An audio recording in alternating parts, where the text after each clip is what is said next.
오늘의 말씀에는 예수님께 찾아온 두 부류가 나옵니다.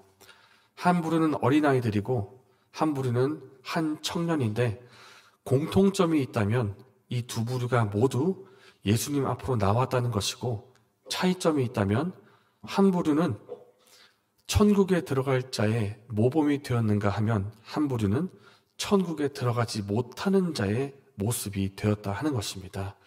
무엇이 이 두 부류의 큰 차이를 가져왔는지 오늘 본문을 살펴보면서 교훈을 받기를 원합니다.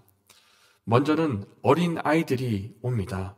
어린 아이들을 이렇게 온 이유는 예수님의 축복을 받게 하시려고 이렇게 데려오신 것인데, 이 어린 아이들을 보면서 한 제자들의 반응은 애들은 가라 이것입니다.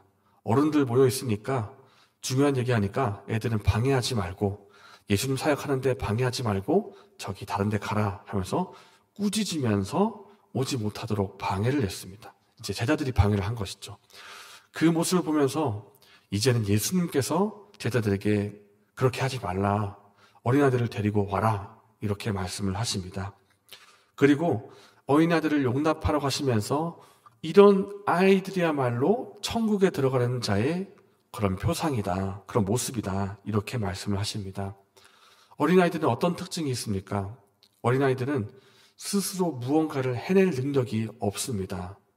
먹는 것이나 집을 살 능력도 없죠.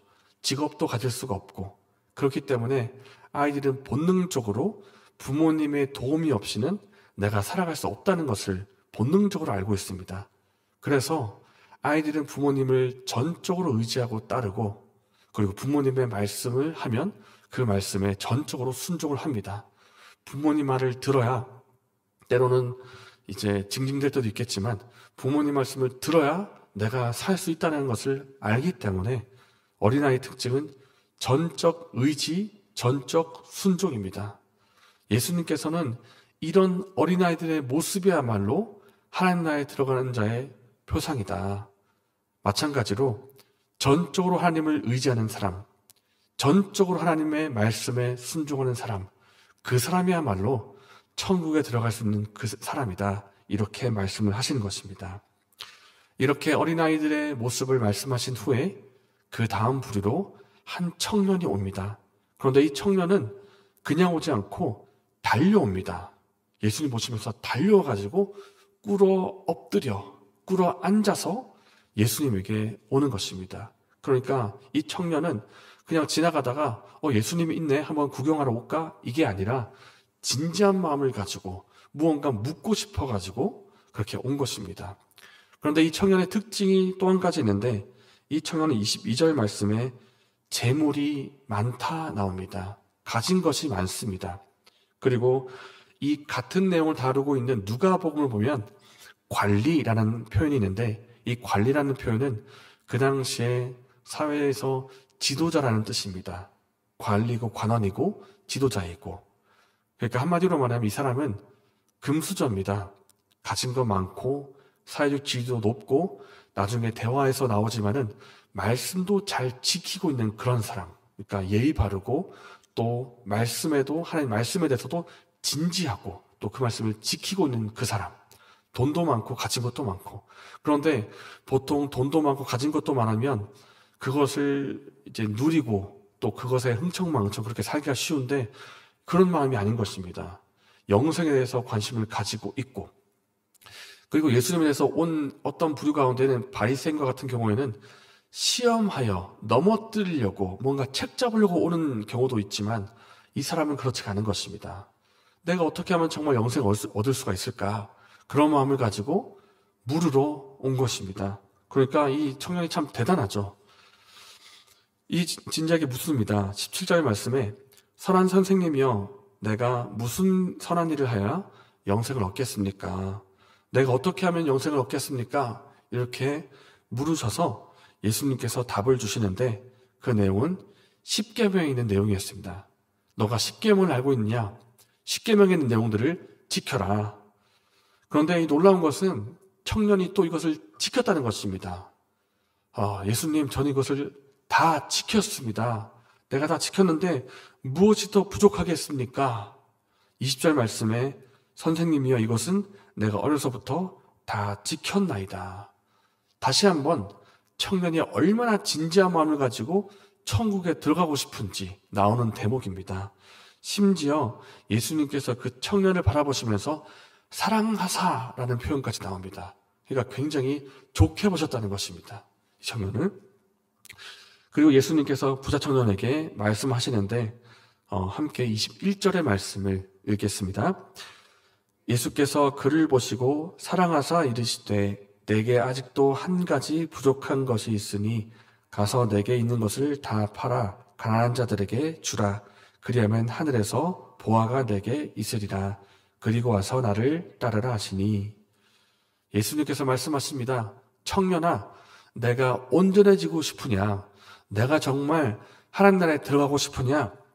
그렇다면 너가 가지고 있는 그 모든 재물을 팔아서 가난한 자들에게 나누어 주어라. 그리고 와서 나를 따라와라. 이렇게 말씀하시는데 여러분, 예수님께서 나를 따르라 하실 때에는 제자들을 부르실 때 나를 따르라 하십니다. 베드로에게 나를 따르라 하셨고 세리마태에게 나를 따르라 하셨는데 이렇게 나를 따르라 하신 것은 너가 제자가 되어서 나를 따라왔으면 좋겠다. 제자로 초청하신 것입니다. 그만큼 예수님께서는 이 청년을 잘 보셨고 좋게 보셨고 기회를 주셨습니다. 나의 제자가 되어서 나를 따라와라. 그런데 이 청년이 예수님을 따르지 않습니다. 그 이유를 보니 가진 재물이 많고 포기하고 싶지 않았기 때문이다. 이렇게 기록을 하고 있고 결국에는 이 청년이 근심하면서 슬픈 기색을 띠고 돌아갔다. 이렇게 말씀하고 있습니다. 이렇게 오늘 본문에는 두 부류가 나옵니다. 어린아이가 있고 청년이 있는데 결정적인 차이가 무엇이겠습니까? 무엇을 의지하고 의존하는가 이것입니다. 무엇을 의지하고 의존하는가. 어린아이는 자기 자신을 봤을 때 내가 의지할 것이 없다라는 것을 알기 때문에 전적으로 부모님을 의지하고 전적으로 부모님께 순종합니다. 이처럼 하나님을 향해서 전적으로 의지하고 전적으로 순종하는 그 사람이 천국에 들어갈 수가 있습니다. 반면에 청년은 어떻습니까? 이 청년은 금수저라고 말씀드렸죠. 가진 것이 많습니다. 재물이 많고 사회적 지위도 있고 그러니까 가진 것이 많은 동시에 그가 해하고 있는 율법의 행위도 있었습니다. 선생님이요, 이것은 내가 모두 지켰습니다. 또 무엇이 부족합니까? 할 만큼 자기 자신에게 의지할 만한 것들이 있었습니다. 자기 자신의 의도 있는 것입니다. 내가 의로운 삶을 살고 있었습니다.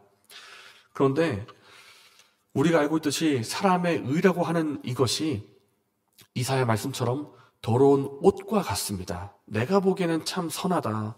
내가 보기에는 내가 참 잘났다. 이렇게 생각하겠지만 하나님 보시기에는 부족한 것이 너무나 많고 하나님 보시기에는 더러운 옷과 같기 때문에 이 의를 가지고는 하나님 나라 천국에 들어갈 수가 없는 것입니다. 재물이 아무리 많아도 사회적 지위가 아무리 높아도 내가 나를 봤을 때 선한 삶을 살고 있다 한들 이것을 가지고는 천국에 들어갈 수 없습니다. 그런데 이 청년은 가진 것이 많고 의지할 것이 많기 때문에 하나님을 전적으로 의지할 수가 없는 것입니다. 예수님께서 청년아 다 팔고 따라오라 했던 것은 그 청년의 마음속에 의지하고 있는 것이 보였기 때문에 너 의지하는 거 다 내려놔. 다 내려놓고 나만 바라보고 따라와 라고 초청하신 것인데 청년이 그 요청에 응할 수가 없었던 것입니다. 계속 의지하고 싶었던 것입니다. 내가 가진 것을. 사랑하는 여러분, 오늘 저 여러분은 어떤 것을 의지하고 계십니까? 누구를 의지하고 계십니까? 내가 가지고 있는 재물과 나의 능력, 나의 사회적인 지위, 내게 있는 어떤 것을 의지하고 있지는 않으십니까? 예수님께서는 말씀하십니다. 너가 가지고 있던 것, 너가 의지할 만한 것, 돈, 사회적 지위, 너의 어떤 거, 그거 내려놔라. 그거 내려놓고 나를 따르라. 그것이 너를 온전하게 해주고 그것이 너를 천국 들어가게 하는 거 아니다. 그거 내려놓고 나를 따르라. 이렇게 말씀하십니다. 예수님의 부름에 응답해서 다른 것이 아닌 오직 예수님만을 의지하고 예수님 말씀에 순종하는 저와 여러분 되시기를 바랍니다. 이 시간 말씀 생각하면서 기도하겠습니다. 내 안에 하나님 외에 다른 것을 의지하는 마음이 나에게 있었다면 이 시간 그것을 내려놓게 해달라고 기도하면 좋겠습니다.